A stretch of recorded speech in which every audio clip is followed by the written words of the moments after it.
Now, I forgot to put these examples in our packet, so you can just take notes on side or whatever. Just listen along, whatever you want.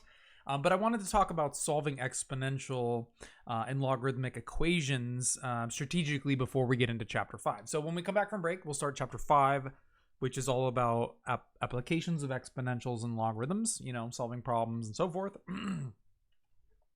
And using calculus to help with those sorts of questions. But solving equations, regardless of using calculus or not, involves a very specific set of strategies. And so it hinges on the cancellation properties that I was referencing in a couple of videos ago.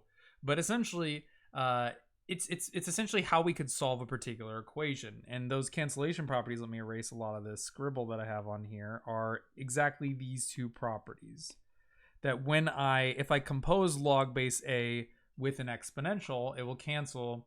And if I take a raised to the log base a, it will also cancel and leave me with just x. So why that's helpful is, say, for example, I was trying to solve an equation. Say I have 3 raised to the x power is equal to 13 or something. And you wanted to know, what is the answer to this equation?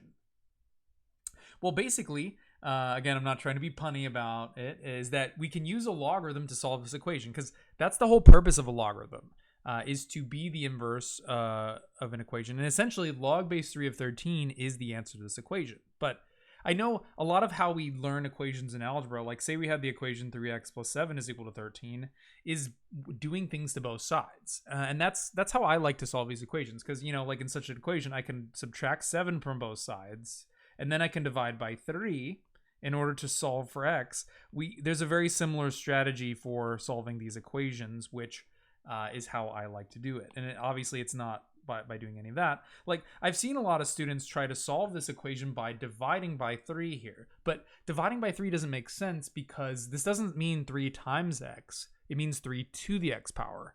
And I've seen students try to take square roots. I've seen students try to do all sorts of things to solve these equations, but there's only one way to really solve it, and it's by taking the logarithm of both sides. And basically, if I take the log base 3 of both sides, notice that I'm keeping the left-hand side and the right-hand side the same. Why that's helpful is because if I have log base a and a, if those match up, those cancel. Because again, what a logarithm does is it asks the question, 3 raised to what power makes 3 to the x? And the answer to that is simply x. And notice what this gives us is it solves for x, or it cancels out the base 3. So essentially, if you're trying to get rid of this 3, the way to do it is by using log base 3. And again, for me, I don't know if this sounds complicated, but it's very simple, because logarithms are the inverse of exponential. Inverses are how we cancel. It's how we get rid of things in an equation.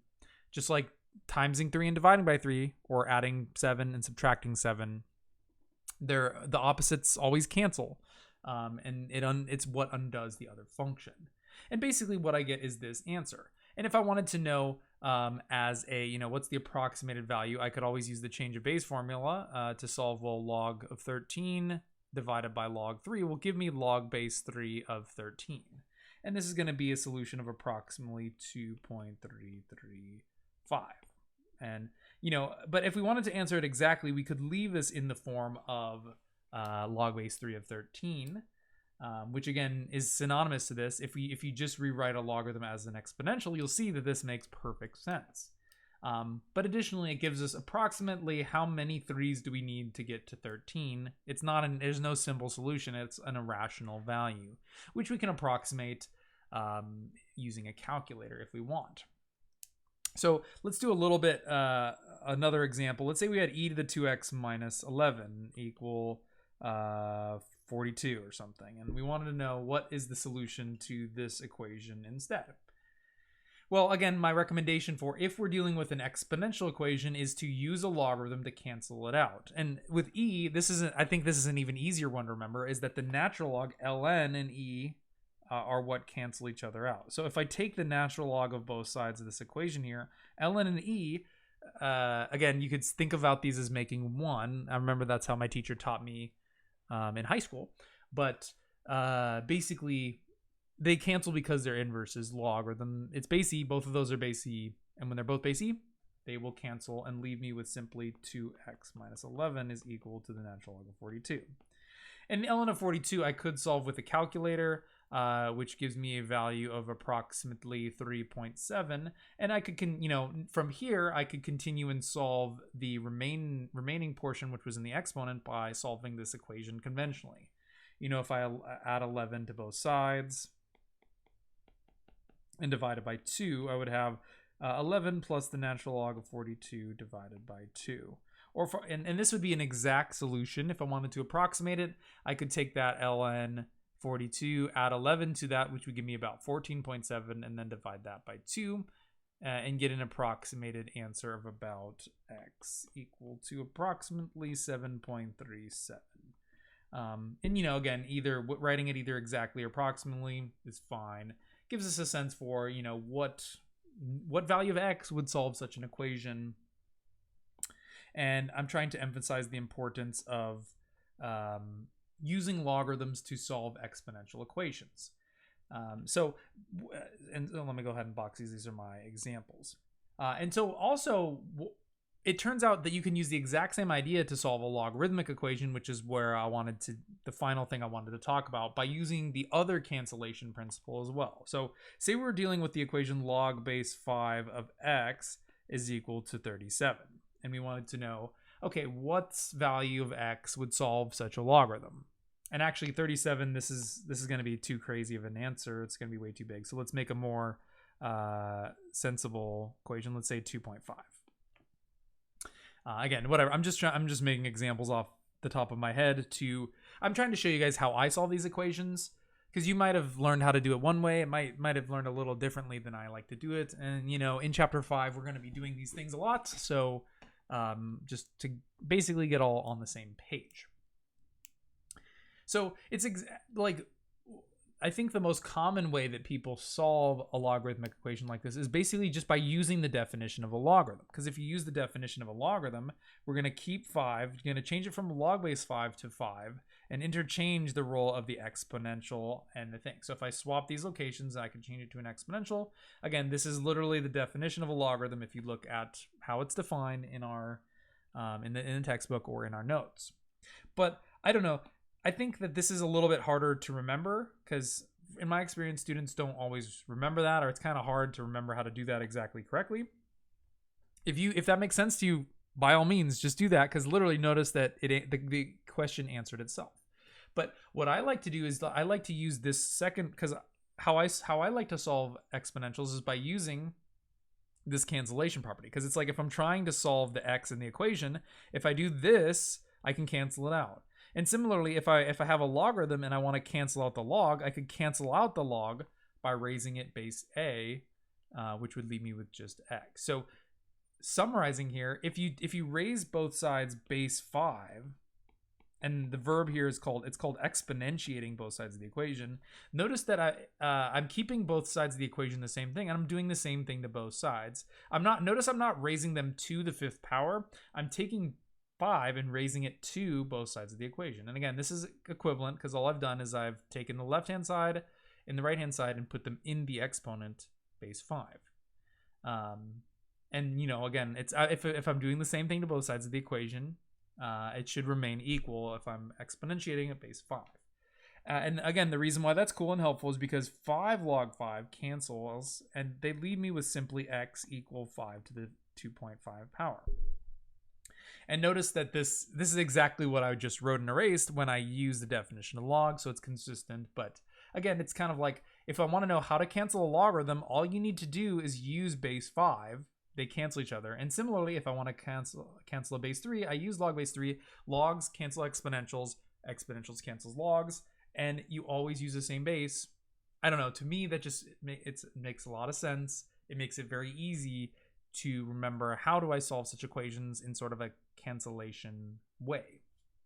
And of course, 5 to the 2.5 power is a little bit of an awkward number because it involves roots, but that, I could write that as an exact solution or approximate that as about 55.9.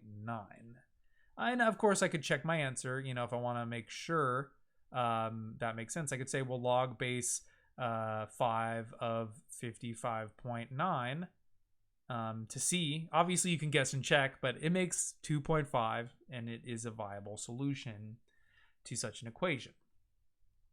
And let's say we were looking at another log equation. Let's say we had log of, I don't know, 2x plus 17 equal -1 or something. And again, working on another equation. Actually, let's use the natural log instead of the common log, because again, x log base e and just base e are the most common examples of logarithms and exponentials we're going to see in math, due to their representation of natural progression of exponential growth. But anyways, again, similarly, if I want to cancel out an ln, I need to use an e. Just like to cancel out an e, I need to use an ln. So what I would do is I would raise both sides base e. And what I would have is, well, e to the ln of that is equal to e to the -1. And again, e and ln will cancel, and that will just leave me with what I'm looking for. So notice what it does is, it's like originally I had x within a logarithm. Now I just have x. I can solve this normally by canceling and removing the ln from my equation. And what I would get is, well, e to the -1 I could rewrite as 1 over e. And that is equal to 2x plus 17. And from here I could subtract 17 from both sides and divide by 2. So I'd have 1 over 2e minus 17 over 2. Of course, I could also just get an approximated value of this as well. So,